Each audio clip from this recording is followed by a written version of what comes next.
And we are at the Montage on a gorgeous evening in the Flower City with Mr. Bobby Militello and Bobby Jones. Bobby, welcome back, man.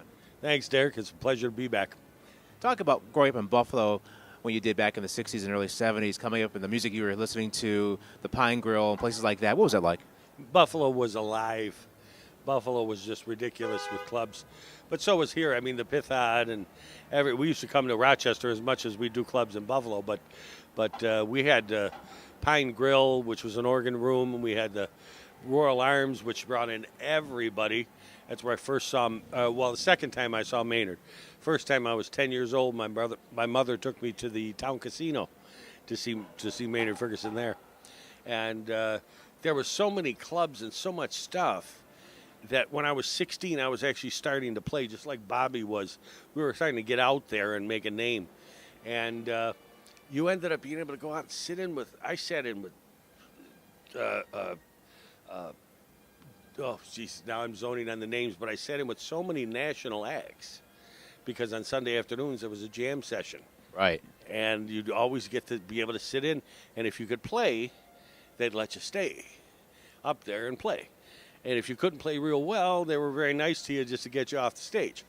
And so I got to do a lot of things, and then there was just so much action in Buffalo.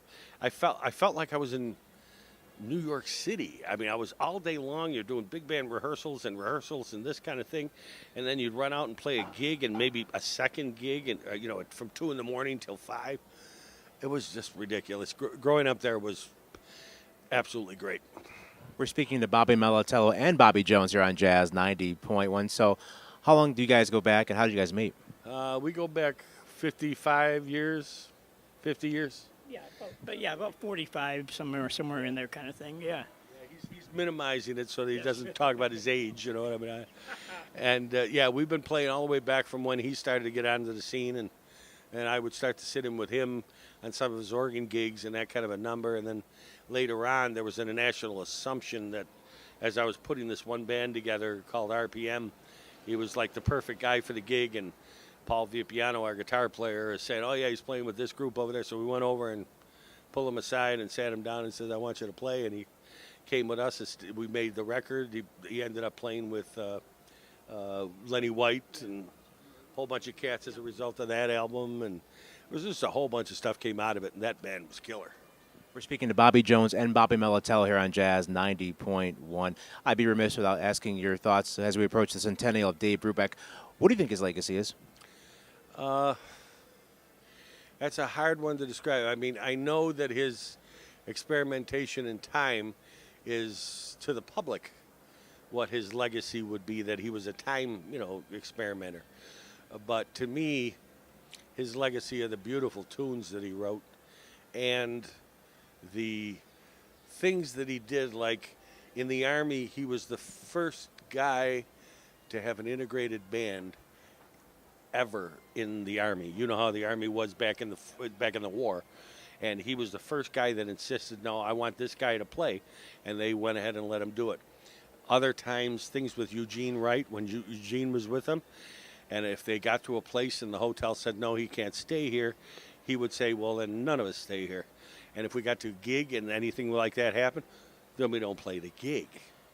He was like, he's a cowboy. He grew up like in Stockton, like riding horses, yet he still maintained this premise of just honesty and integrity towards man, that kind of a number. And he was just unique. He was a genius, and as he got older, he acted like a genius. He wanted to let his hair go all over the place. His wife would have to get him to comb his hair because he liked to look like he was out, And she would get on his case, We're speaking to Bobby Militello here on Jazz 90.1. Now, for you, Bobby Jones, growing up where you did, talk about really the legacy of organ clubs, because I was thinking it wasn't just so much the club, but who it would bring a whole community together.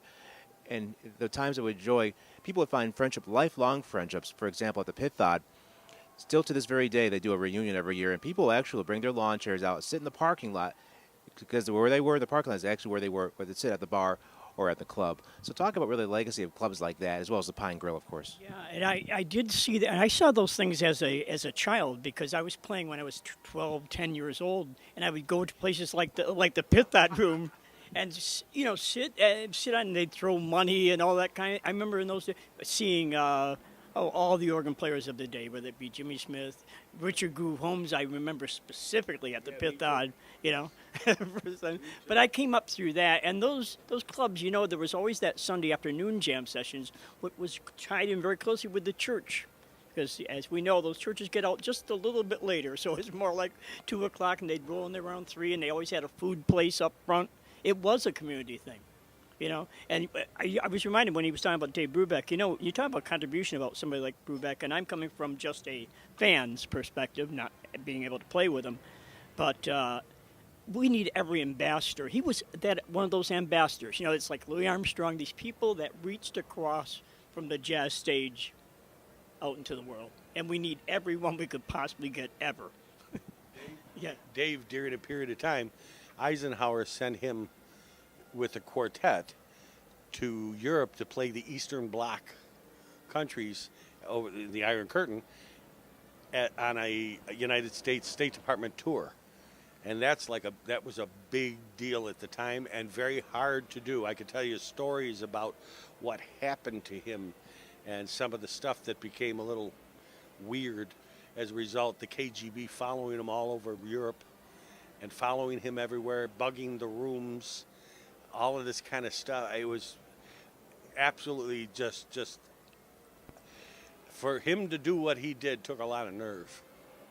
And he did it happily. He was more than happy to do it. We're speaking to Bobby Jones and Bobby Militello here at member-supported Jazz 90.1. Gentlemen, thank you so much for your time. Derrick, thank you very much, and keep up the good work.